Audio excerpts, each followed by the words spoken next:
Hi, everybody. Good afternoon. Another calm day in New York City. So glad everybody got here safe. And God help us that nothing happened to all the amazing engineers and technical people that are here, because we would all been in a lot of trouble. So I am Salli Frattini. I come from a production background, executive producer background, over 20 years at MTV and doing big specials and events and a lot of live programming. So my perspective today might be coming a little bit from production side, because I'm always worried about creative. So in the world of at-home productions and workflow and how the area is evolving, it's a topic today that we want to get into, kind of what the current state is, the pros and cons, and then obviously the culture shift as far as creative. And the back row. Talked about the front row today, but what about the back row? So with that, I'd like to have each one of our panelists introduce themselves and just tell us a little bit about what's happening in their world. So Sarah, let's kick it off with you. Yeah, no problem. So Sarah Backerman, Pac-12 Networks. So at Pac-12, we're actually doing over 400 at-home productions each year. We were all kind of laughing before the panel. Everyone has their own flavor. We're calling ours multicams. In the past couple of years, we've taken on more and more events to cover.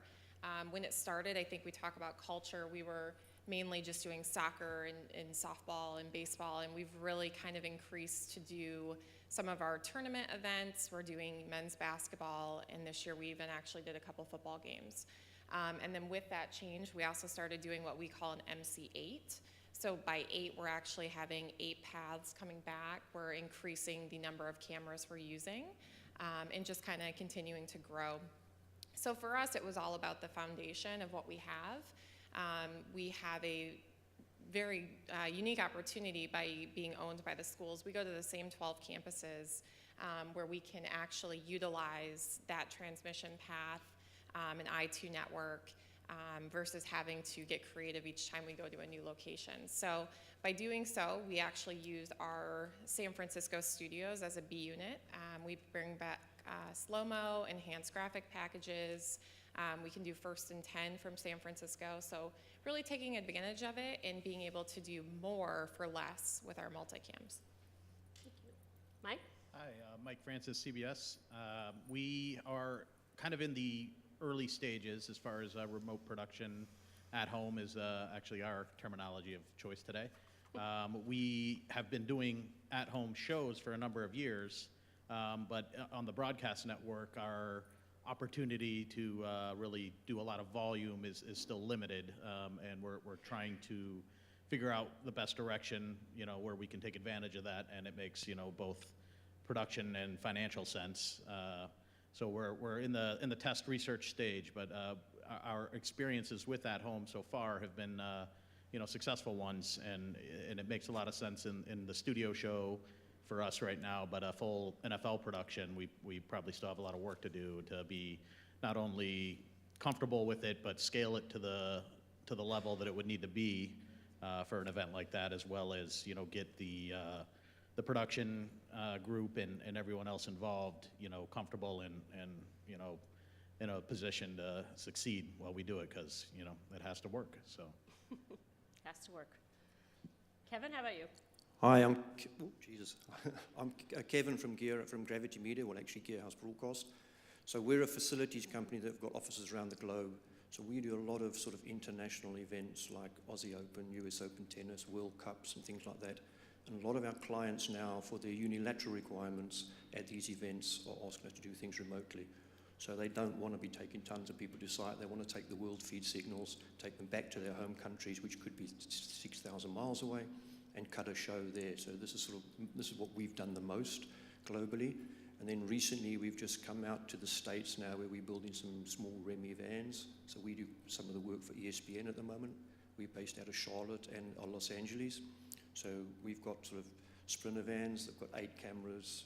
That 7 feeds go back to Bristol or to Charlotte, where they cut the show. So these are like super flexible vans that we've got good comms, some decent routing in it, and proper cameras that we can then send high quality pictures back to ESPN in Bristol. Scott Rothenberg with NEP. We do remote production in various countries around the world. Right now, Australia, where we're doing full IP production. We're in the process of building the Andrews Hub, which is 4 control rooms in Sydney, 3 in Melbourne, and 11 mobile units that can connect to it, connecting to the 29 venues we go to most frequently. 4 of the trucks are new, intelligent OBs, IOBs we call them, all fully IP-based, allowing any crew or production people to sit anywhere and be a part of the production. We also do remote production in the Netherlands, where we have a couple of control rooms that can get carved up. The switcher into one could be a 3ME switcher, one could be a 2ME switcher, whatever it is, based around some studio productions. We also do some things in Norway around some horse tracks. There are 6-camera productions that get shaded at and ingested into MediaBank, which is our asset management system in Oslo, and then actually it gets a second hop to go to our client's control room at their place there. So it's actually a 2-hop production. That was what was most efficient for that market. And in the U.S., we've partnered here doing some REMI events with various networks here. There's a lot going on. Good afternoon, Jonathan Solomon with Aspera. So this is a little odd. I actually don't do any REMI events personally, like these folks do, and Steve as well.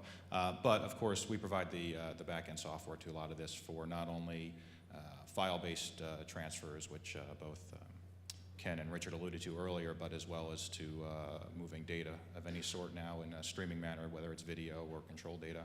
And of course, one of the goals that my title was Evangelist, I think, today. So one of my goals that I'm evangelizing is the ability to remove all the latency and make it much more responsive and deliver it faster to not only the controllers but the end users, and do that in the most economical means, whether it's on a WAN or VPN or a private link. So, of course, I've got a big background in production and remote, so I'll bring that to the panel as well. But we'll keep it going so we can get to the meat of the panel. Hi, Steve Wharton, SkyCam. Our focus on remote production has really been on production enhancement. So basically, finding a way that lower tier shows that want to experience having a SkyCam can find a way to get that added to their package. So most recently, we did a live test that was at NAB this April, where we actually flew a SkyCam system from Las Vegas Convention Center actually out to Dick's Sporting Goods Park. And then we took that live for the Women's Lacrosse Championships for ESPN. We put an operator at the switch in California and operated the game that was in Gillette Stadium for ESPN remote. We then did an transatlantic system, which was for CBS for the NFL UK game. Wembley, we remoted the operator back to Green Bay and had the operator do the game Sunday morning from Wembley, operating that game, then turned around and did the game the next day for CBS there live. And then most recently, we did an event for CBS again for Thursday Night Football with the Switch and Sneaky Big, and and SMT. We actually, again, controlled SkyCam remotely from Phoenix and remotely inserted all of the first and 10, or not all, but on SkyCam, live first and 10 markers as well into the program. Again, all remoted instead of being on site. Wow. Well, that's all amazing, by the way, like the progress that we've come, and from a person who typically sits in the background, likes to have eyes on everyone, and producers, pre-production, want to talk to their technical people, want to go through format, want to go through script, want to go through all the technical needs. Like when you're evaluating this and this type of event and workflow, what are some of the key decisions? What are some of the key things that people have to make a decision on? I mean, Mike, maybe you could speak a little from a CBS perspective and what's happening in the world of the NFL and some of the stuff. I think for us, there's a couple key factors. Number one is latency and how the show can flow. For me, it's important that the production experience is no different than if they're on site. As far as when I, take camera one, I see camera one, and it's there. It's not a pause a second and then you have it. So, and then the production enhancement point Steve brought up is very a very good one, and a very you know, important thing we're focused on, because we always want to make, you know, create the biggest, you know, best looking shows we can, and you know, the budget discretionary, you know, decisions you have to make to you know, bring that production value. You know, it can really have some value if you don't have to bring more people and more equipment out on the road. So that's definitely a short-term usage for us. And then, you know, long-term, big picture, you know, even our, you know, lower tier, you know, I don't even want to call it lower tier, but our lower package NFL games are still really big shows. When you Right. when you add up all the sources and you get into, you know, the POV cameras and everything, we're looking up to, you know, 20 sources we need to account for and have a way back to the house with low latency and communications in both direction, tally in both direction. Intercom obviously is something we've been doing, and a lot of these tools we've kind of grown up to from a controls perspective. File-based transfer, you know, we have a big initiative with that at CBS. We do all of our comms via IP from week to week to all of our different mobile vendors. So I think it's kind of organically growing to the be-all, end-all, which is a full remote production. But you know, there's the bandwidth considerations, and then the you know, the facility side. You have to have Right. the infrastructure to support all this and still keep your studio shows up and running. So there's a lot of potential, you know, capital expenses we have to, you know, figure out if that makes sense for us. So Sarah, from your perspective, right, you're in a different situation where you're dealing with the same schools all the time. Your infrastructure is built. Could you tell us a little bit how you guys decide? And this is Yeah. what your business model is basically built on, correct? In some Right. of the I mean, we're games? doing almost 50% of our games as at home. For us, it's more about logistics. It's how do we get as many of these events covered as possible with the same mobile units that we're using for our multicam productions, looking at which events can handle this type of workflow. We talk a lot about, you know, track and field and tennis and events that would never be able to actually transition in this form at our current state with the resources that we have. But in terms of what we're using, our mobile units, there isn't the same issue in terms of limited bandwidth. We're pretty confident in that position with our i2 backbone. So we can do 8 cameras coming back and beef it up a little bit. We've played around with slow-mo and different things like that to do it. So it's more logistics of what events can we cut back, save a little bit of money, and find a way to still be as innovative as possible to supply How more. many games a year do you have to cover? 850. 850. Yeah, that's a small amount of work.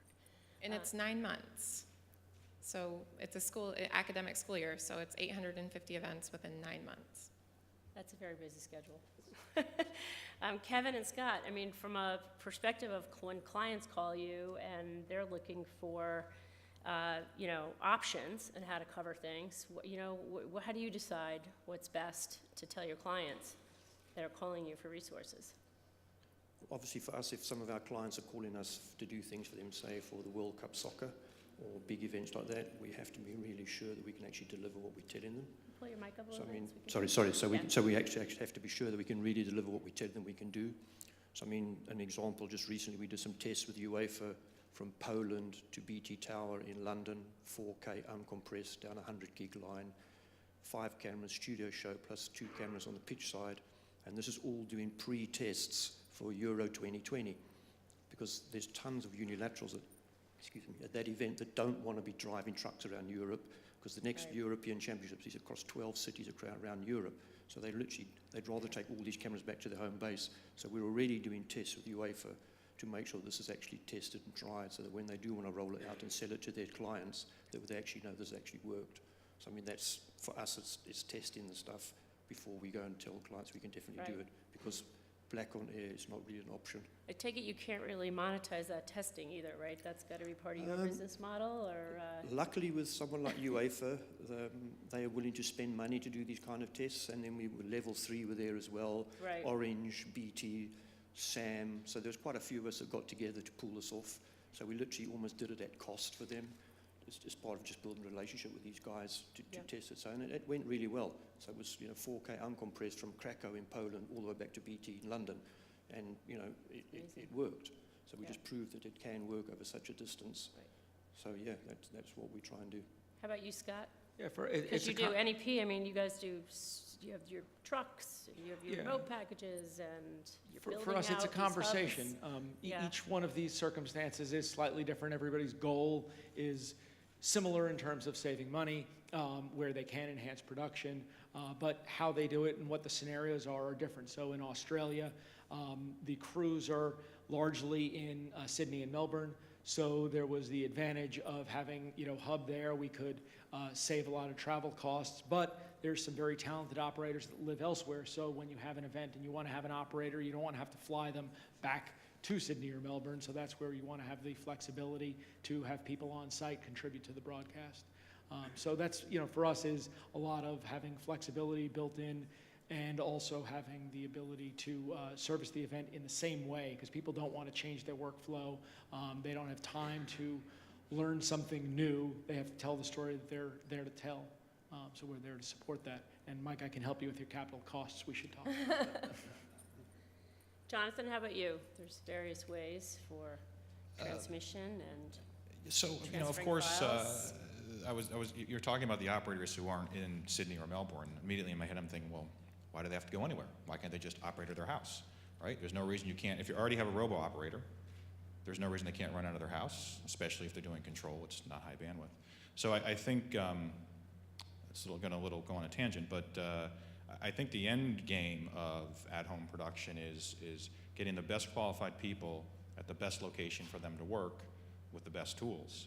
And whether that's everyone going into one central location, whether it's Manhattan or Sydney or Bristol or San Francisco, or all your EVS operators working in different places around their house, you have that same advantage. You have no travel costs.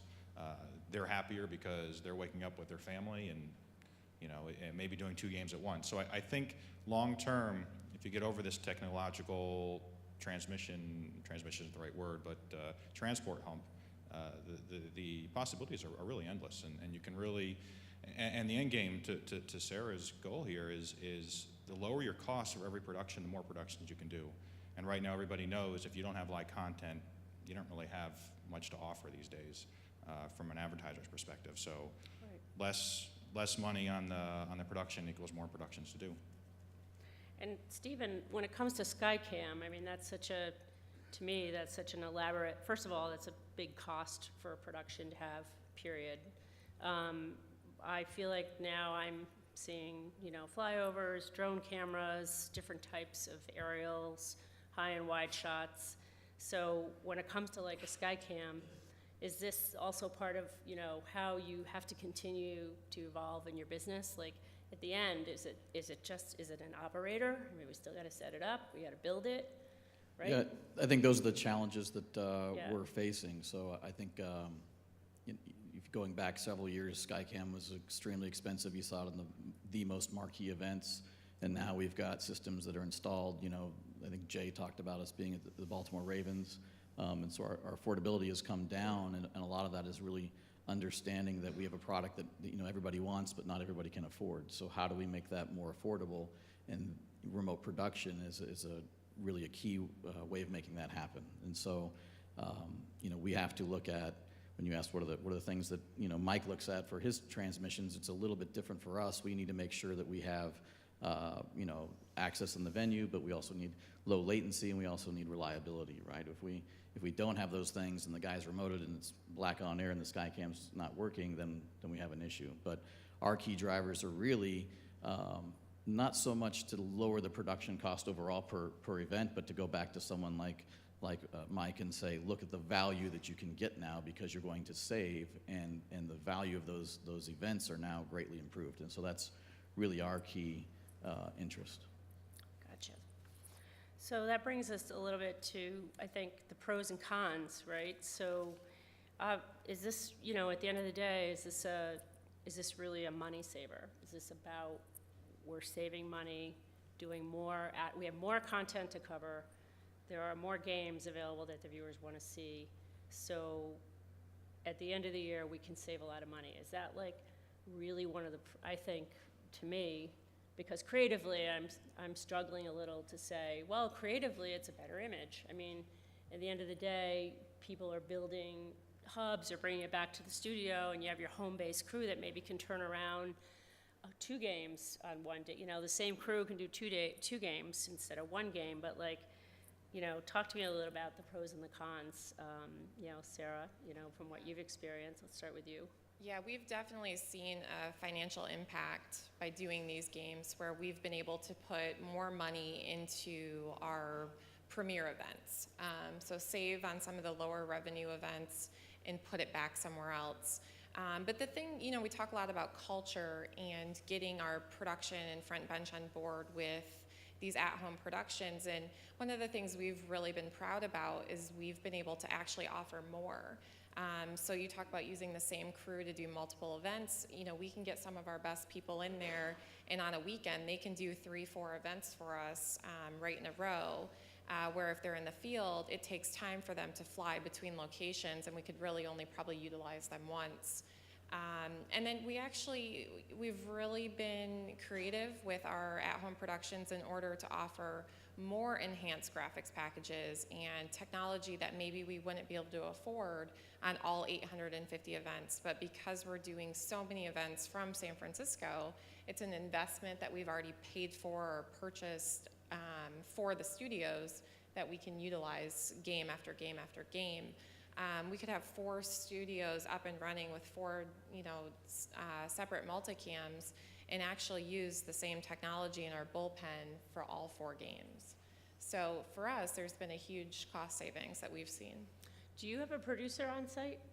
Do you have someone that's really thinking about the content and what the announcers are saying? Are they on location still? No, our producer is actually back home in San Francisco. Okay. And then we have a unit manager on site that's kind of our eyes and ears and our representative of the networks to handle anything that comes up on site, but also to be the eyes and ears for us maintaining those relationships. Gotcha. How about you, Mike? What have you seen to be the... So the first and obvious pro would be cost savings, and I think that's why this exists at all. But that said, you have to figure out your business model. Right. And a big capital investment such as Pac-12 made to for the volume of shows they did, it made sense for them. For us, we obviously still have to make that decision. But then there's the OpEx side. The reason, the networks got out of the TV truck business many years ago was, a long list of things, but not the least of which was, buying the next replay server every 4 or 5 years, buying the next Right. switcher, the next router. So, as there's more vendor opportunity there, I think it could, change the landscape a bit and certainly make it an easier, progression into it instead of having to just say, okay, we're going all in and spending X amount of millions of dollars for space, infrastructure, staff, and everything else involved in it. So, but yeah, I mean, the ultimate pro is cost.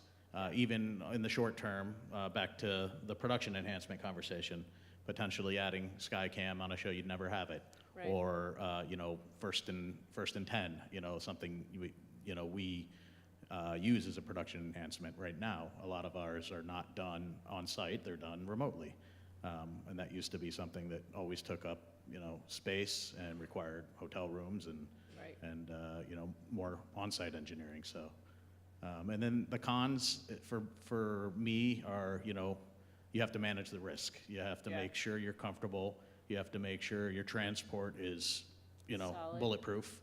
And you have to have a backup plan. So you're still doing redundancy transmission, you're still doing your backup plans. Yeah, I mean, and a lot of everybody that does, is- right? We haven't let go of that yet, right? And it's based on the technology of choice. If you're Right. on an IP platform, which is where it's all moving, there is hit lists and redundant data available. You sacrifice a little latency, but you're talking, frames, not seconds. So Right. it's just it's all a managed risk. And Kevin, you are one of those third-party companies. You were telling me how some of the small vans that could do 5 or 6 cameras and how you're able to rent those very inexpensively, and you're benefiting as a third-party company, right?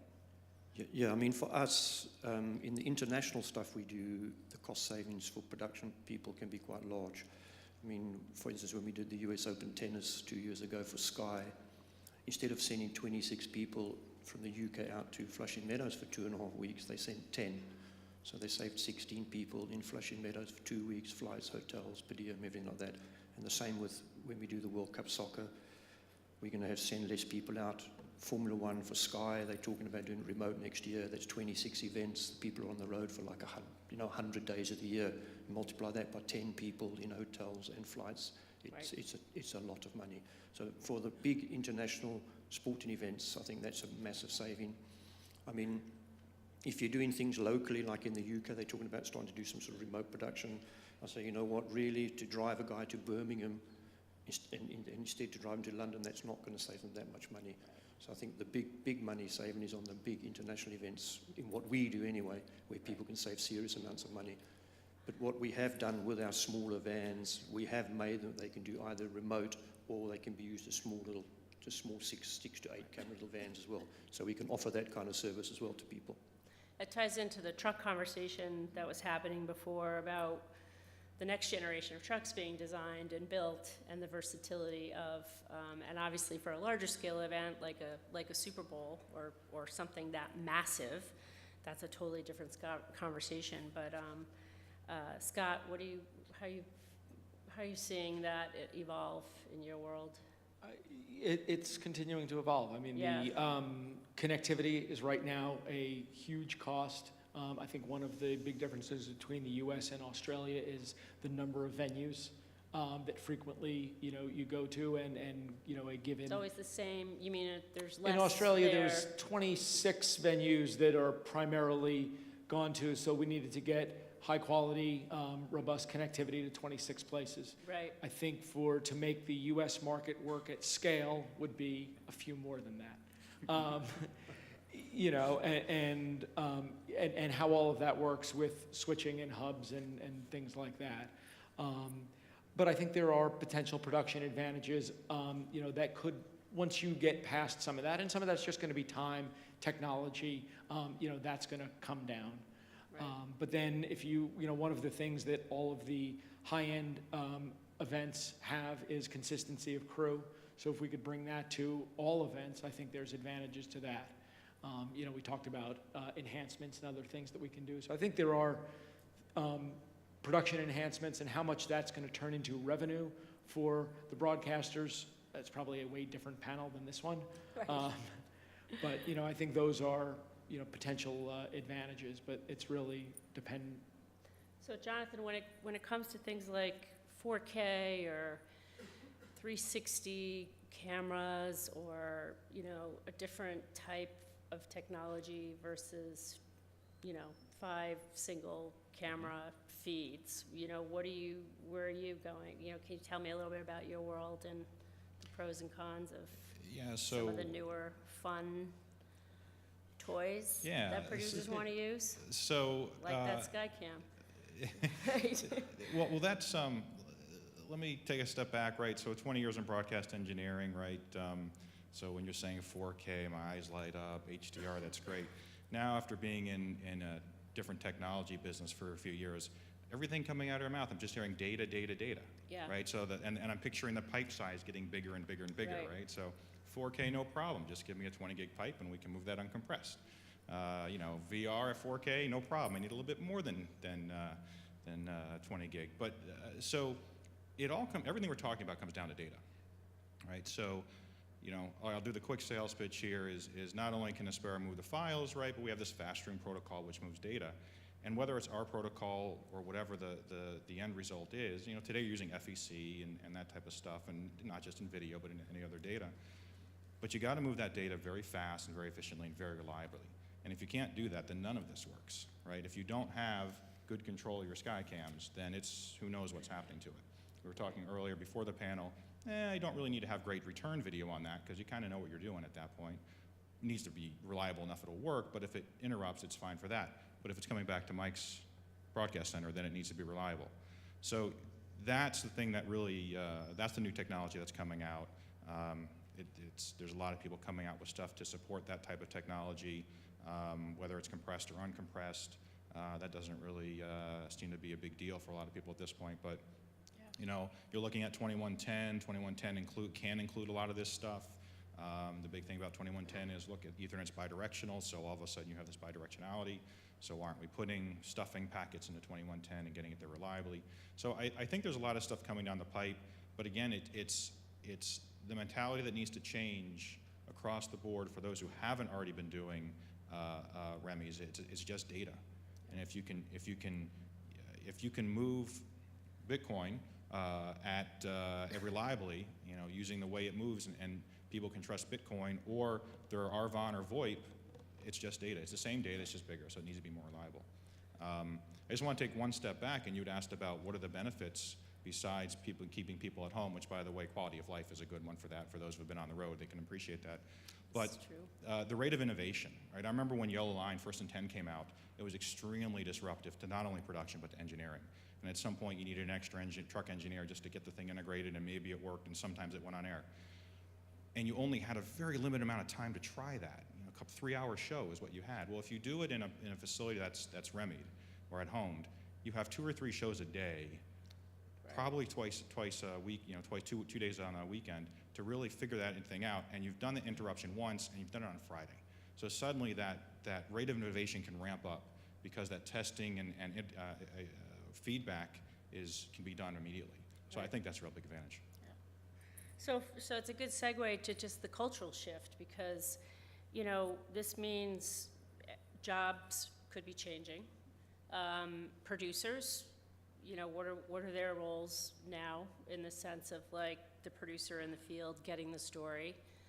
Is, you know, what happens to the announcers that were all part of this, and kind of giving creative content or creative licensing to announcers on site as the game, you know, evolves.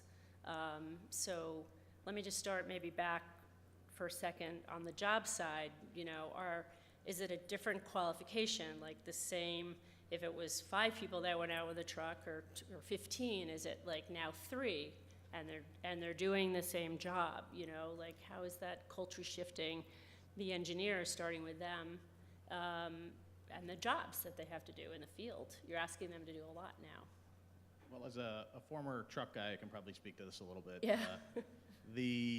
And there's several of us up here, but you know, I've had this conversation with a lot of our vendors, and they find it's a lot more on their on-site engineers. Yeah. They have less resources provided by the network in some cases, to get this going. They're still rolling in as powerful and you know, complex of a system to do this show. Yes, you're not using every inch of that truck for this application, but it's more work on them. They still have the same cost of traveling their people and their equipment, and now we want to figure out how to get them to charge us less for it. So it's you know, it gets back to this purpose-built, Right. you know, If I was on the road system doing that job of 3, and there was someone at home doing that job of 1, you Right. know, am I getting paid more money out in that field? Because I'd probably want more money. So the cultural shift, maybe, of saving on travel, is it, you know, are we weighing that over to, like, you know, yeah, I putting mean, our costs someplace different? you have to, you know, weigh that, and Yeah. and once again, you know, back to Kevin's business model, where they're kind of dabbling in the purpose-built Yeah. setup, where maybe you don't need to roll 53-foot double expandos down the road for that application, you know, Right. but you also need the amount of business to you know, justify building something purpose-built, Right. or you have to build something flexible that can be, you know, REMI at home today, and then, you know, a C unit tomorrow, if for a larger, Right. event, so.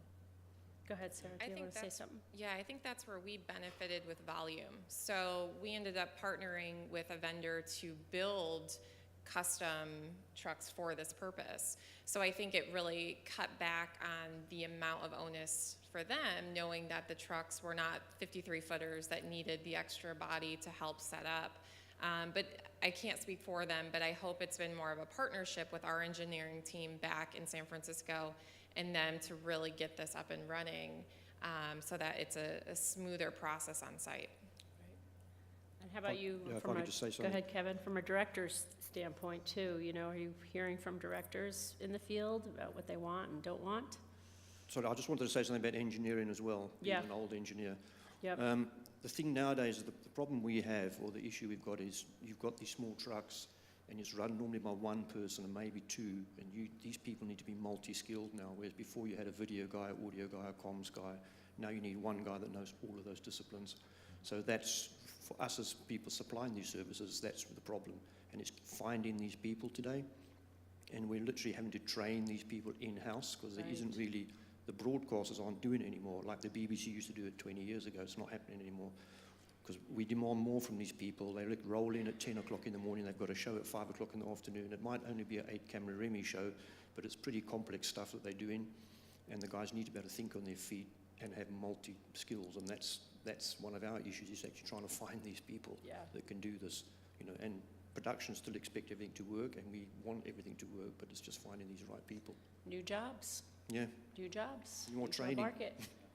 Jonathan, are you having that kind of problem, or not really? Because most of your people, Not necessarily, No, not. right? I mean, not with my people, right? Yeah. We're all well trained in our product, and Right. we can use it. But I think what we're seeing, there is a training issue, and the training issue goes to, it's not your father's business anymore. Yeah. There's a whole different discussion on the lack of engineers and people coming up that want to do that. I think that's a whole panel discussion for another SVG. But there's people, particularly at the network level, the 3-layer network level, that, I've been doing satellite for 40 years, 50 years. It works. Why do I want to change that? Well, I kind of did some fiber too, and they made me do that, and it kind of works too, so I don't want to lose that either. But this internet thing, we talk to some people, they can't even open a web browser. So it's this cultural change of, and it goes beyond REMI, right? It goes into SMPTE 2022, 2020, and 2110. That, again, is just data.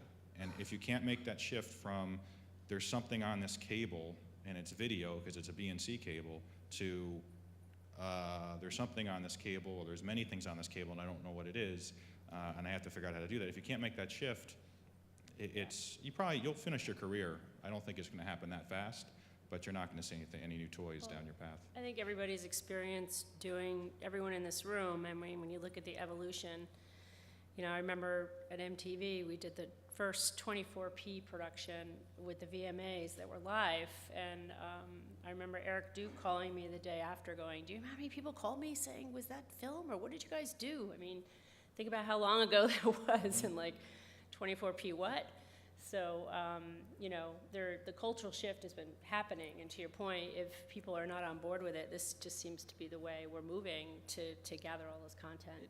It also But you provides an opportunity, though, because you've got sort of the operators that are at a senior level ready to kind of maybe slow down a little bit. They can have a non-traveling position where they're at home. They can then train a younger generation, because where do we train? You really don't have that opportunity, and now you're Right. providing somebody a quality of life through their career, which really doesn't exist in our industry right now. And then you've also got people that think television is still cool, but they are computer savvy. People are coming out with a lot more IT knowledge out of high school. And this is giving them an entrance into the industry, which really didn't exist because you had to learn what STI was, and I don't think we learned that in high school. We didn't even learn in college, by Yeah, the way. Yeah. but yeah. Record. But And the hubs are not always at the studios, right? I mean, the hubs can be anywhere. Is that Hubs- true? I mean, I yeah, know hubs, ESPN. absolutely. I mean, and I think a lot of it ends up being where the hub is a reasonable discussion. Right. People have said, do you want to have a hub in New York? Check out real estate prices here. I'm not sure that's a good idea. Right. So there's a lot that goes into that, but a lot of it is population and crew and people. Right, and until we get to the utopia Jonathan was referring to, where everybody's working from their house, there's a lot of considerations where, the most talented, replay operator lives in Charlotte, but Yeah. the facility's built in New York or whatever. So then, until you have that base of people built up that the production teams are comfortable with in, a common location, there's still going to be travel expenses that Right. you got to see how you can offset it. And it will get there. I mean, if you look at online gaming, Yeah. these people are part of a team in different countries, different languages, all over the place, and they act as part of a team that does things at a very high level. So it's just us catching up to that, culturally. And I would say, Stephen, like in your field, which is specialty, I mean, not anybody can do this, right? So the cultural shift Yeah, in so your for- world maybe so has for given us, you the- more opportunity? Absolutely. The Yeah. key for us is that you have this really defined, very small inventory, skilled labor force. And so immediately for us, we can now scale those pilots and operators who have specialized skills that take us a long time to get them trained up and even to give them opportunities to get trained. That's pretty rare in itself, right? Because again, we're on really big events and no one wants to take the new kid, for their show, right? Right.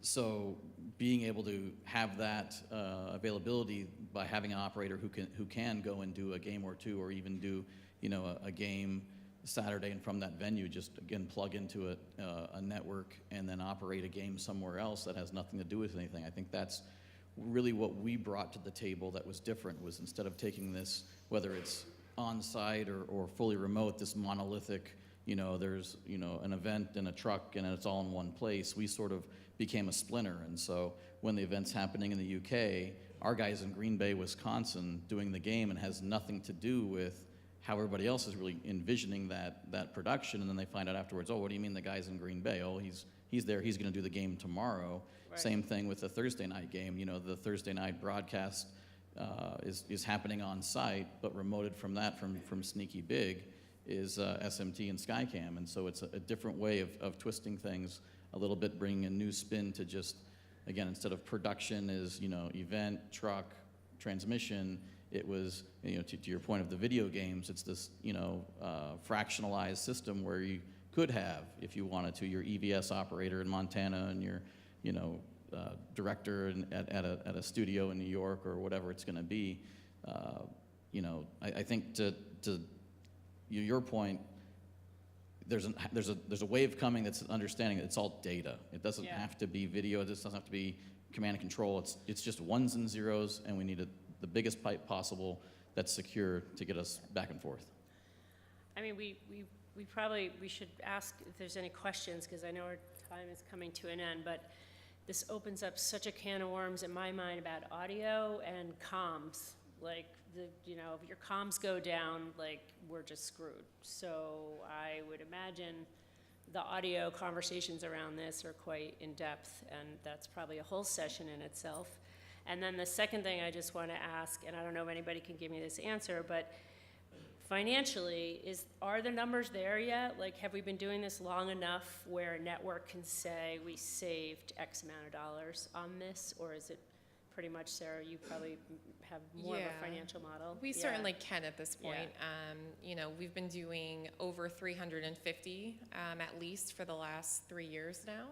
And we've been doing multicam since the beginning, so we're in season 6. So we're starting to see that there is a financial impact from doing these. And to my point earlier, it really helps you to be able to continue to effectively produce 850 events, keep the quality high, and really invest in some of those premium sports that you want to cover. Gotcha. Ken, should I take some questions, or I know we're at our time. Is there any questions at all that we should jump to? Yes, no, maybe? You guys are all ready to do Remy's now? They're all ready for Remy's. Is there anything else just on the budget side that anyone else could speak to at this point, or not yet? Maybe next year. Too early for us, I think. Okay, Yeah, we're too early, right? too early. And I mean, I think some of it is the scale that Yeah. Sarah has and the geographies that she's covering, you know, is a probably like a unique. Per event, per game, you know, we can save this much money. Yeah, and we have some models that say it saves money, but Yeah. I'd like to answer that next year. And the thing for us is to provide these facilities, we need to hit a certain amount of users per year for it to break even. And Right. if we can do that, then we can provide the service at the rate that the broadcasters want it provided at, but we need a certain amount of jobs per year, otherwise we just can't make money and we won't be around, you know, to carry on doing this. It's definitely for sports, you know, that are consistent and coming from the same location every year, every week. It seems to make a lot of sense. I think when it comes to music or entertainment program or, you know, covering a live event versus a game, it probably opens up a whole other conversation, but, It would be interesting to get a panel of production folks to see, you know, where they, and announcers, Yeah. and to see what how impact it's affecting them. because, you know, again, the information that they may get from their college roommate who is on the sideline of the football game or something like that, that you're not going to get from being on site, you know, or whoever that is. I think there's a question of, you know, risk versus reward, cost versus change, and it may be nothing, and it may vary based on the events that you're covering. creative and decision. the creative decisions. But I Yeah. think, you know, creative really needs to drive some of this. Technically, we're pretty far down the road where this is technically very possible. Right. But I think creatively needs to really weigh in. Well, thank you. Anything we didn't cover? Any questions, anyone? All right, then I think our time is up. Ken's giving me the look. Thank you, everybody. Thank you to our panel.